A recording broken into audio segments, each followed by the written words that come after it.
Este domingo celebramos a festa da dedicação da Basílica do Latrão, considerada a mãe de todas as igrejas, e a Catedral do Bispo de Roma, o Papa.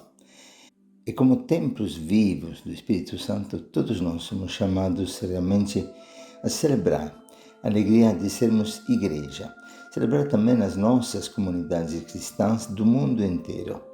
Celebramos assim a presença de Cristo no nosso meio. Este Cristo que se manifesta vivo é repleto de misericórdia na Igreja, através daqueles que acolhem na própria vida como o próprio Senhor e Salvador. Esta festa nos ajuda a refletir sobre uma verdade fundamental da nossa vida, aquilo que Santo Agostinho diz: somos feitos para Deus, e nosso coração inquieto, até que não descanse em Deus. Toda a dimensão deste caminho da pedagogia divina nos leva a buscar continuamente a sua presença. Através do Antigo Testamento, ele se manifesta em tantas revelações, chamadas de teofanias, manifestação de Deus que fala para os profetas, para os escolhidos, de forma que o povo saiba que temos um Deus que caminha conosco, um Deus vivo e verdadeiro. Ele se manifestou de forma pedagógica, como dizíamos, na nuvem, no fogo, depois na tenda, para que nós possamos, porém, sempre entender que não são os frutos da presença do Senhor que precisamos buscar, de forma mágica ou supersticiosa, mas realmente a própria presença deste Senhor, que deseja levar-nos em intimidade com o seu próprio coração. Vale a pena aqui relembrar a experiência de Moisés, que suplicava ao Senhor para que não se afastasse do povo, mesmo prometendo vitória sobre os inimigos. Moisés disse: eu não andarei se você, Senhor, não caminhar conosco. E a primeira leitura desse domingo, tirada de Ezequiel, no capítulo 47, nos mostra esse santuário. O santuário que não é feito por mãos humanas, o santuário que é a própria presença do Senhor, de cuja porta oriental sai um rio de água viva, e os padres da igreja sempre viram nesta porta o coração traspassado de Cristo, que deixa fluir um rio que traz frutos, e graças, e bênção, e cura. Lemos de fato, na margem junto ao rio, de ambos os lados, crescerá toda espécie de árvores frutíferas. Suas folhas não murcharão, seus frutos jamais se acabarão. Cada mês dará novos frutos, pois as águas que banham as árvores saem do santuário. Seus frutos servirão de alimento e suas folhas serão de remédios. E São João nos ensina a identificar este rio que sai do lado oriental do templo com o coração traspassado de Cristo, perfurado com uma lança, do qual ele testemunha saíram sangue e água. E citando o profeta Zacarias, no capítulo 12, nos lembra: derramarei um espírito de graça e súplica sobre a casa de Davi e sobre os habitantes de Jerusalém.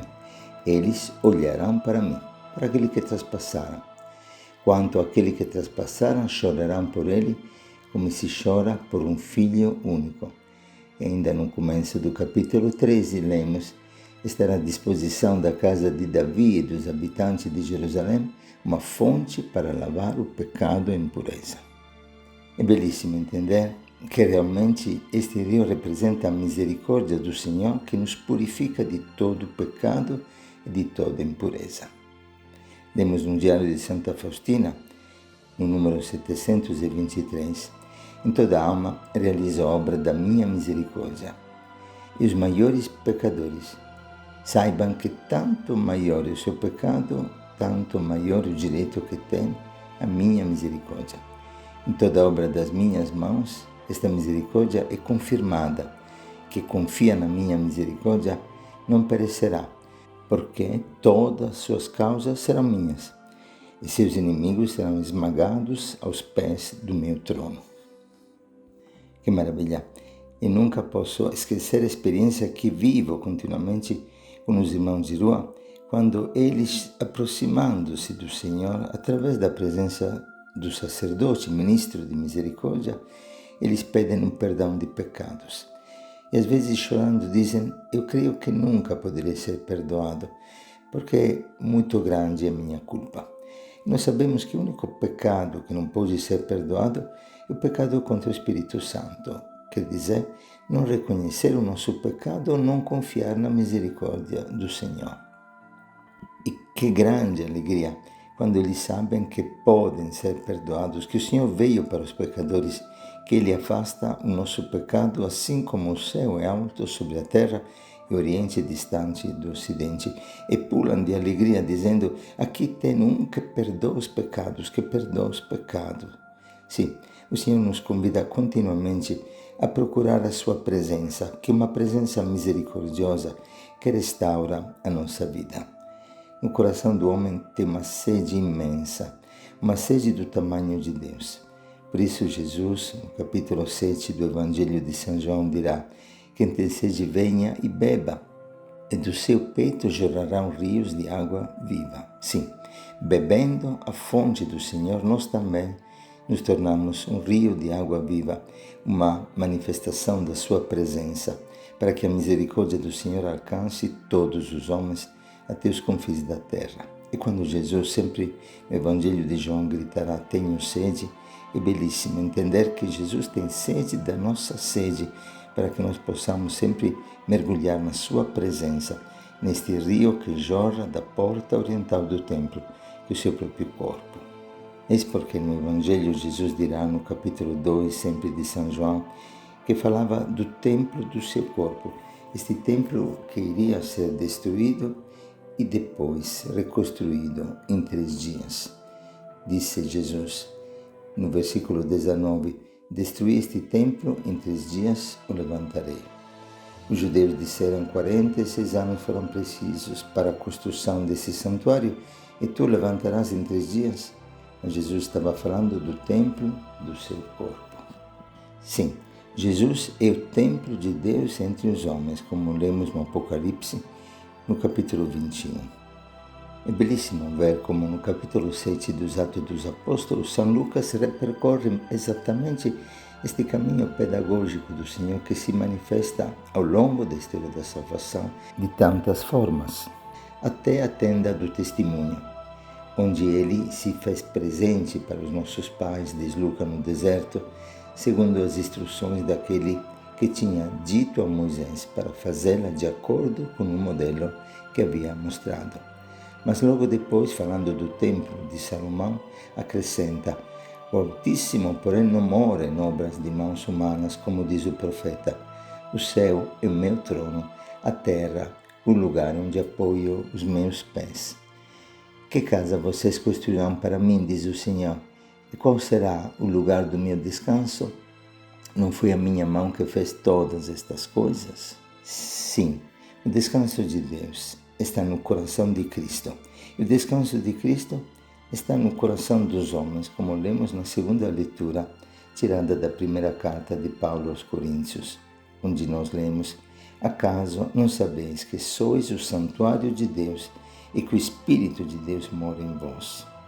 Se alguém destruir o santuário de Deus, Deus o destruirá, pois o santuário de Deus é santo, e vós sois este santuário.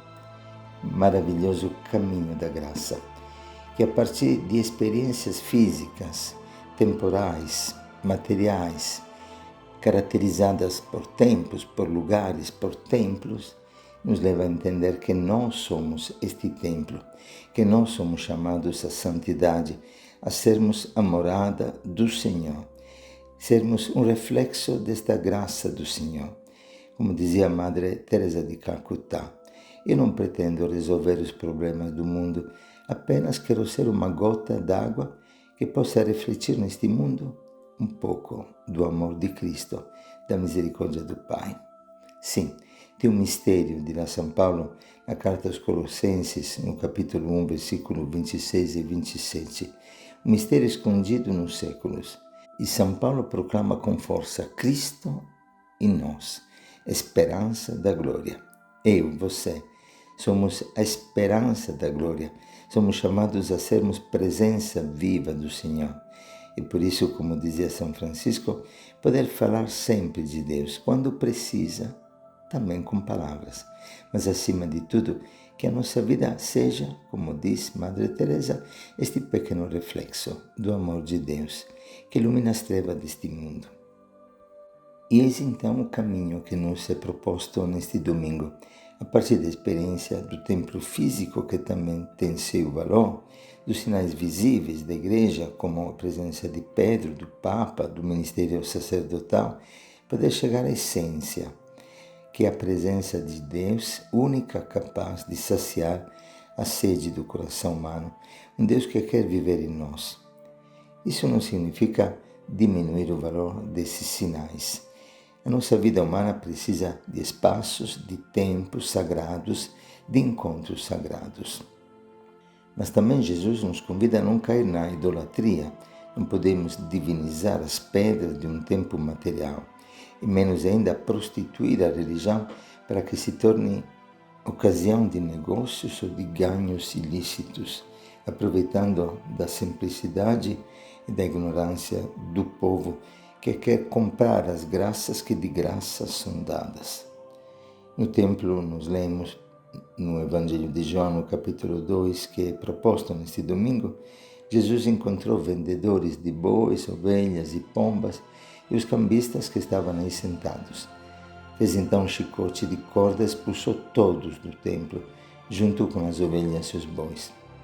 Espalhou as moedas e derrubou as mesas dos cambistas e disse aos que vendiam pombas: tirai isso daqui, não façais da minha casa, da casa do meu pai, uma casa de comércio. Precisamos fazer da casa do Senhor a casa de oração, um lugar de silêncio, de intimidade com Deus, onde a presença viva do Senhor, não nas pedras do templo, mas no sacrário onde a Eucaristia se faz presente, possa falar aos nossos corações, onde possamos encontrar um lugar de descanso para poder permanecer na sua presença, de forma que se realize em nós, pela força da Eucaristia, a palavra de Jesus, que no capítulo 6 de São João diz: quem come da minha carne e bebe meu sangue, permanece em mim e eu nele. Que a nossa missa, a nossa experiência do templo, seja uma irradiação, para que saindo da missa, começamos sempre a nossa missão e poder levar Cristo, luz do mundo, sal da terra, para aqueles que ainda não conheceram o seu amor. E que possam, através da nossa vida doada, contemplar a beleza de um amor que gratuitamente se dá, pois a medida do amor é amar sem medida. Um bom domingo para todos. Paz e misericórdia, na alegria da sua presença.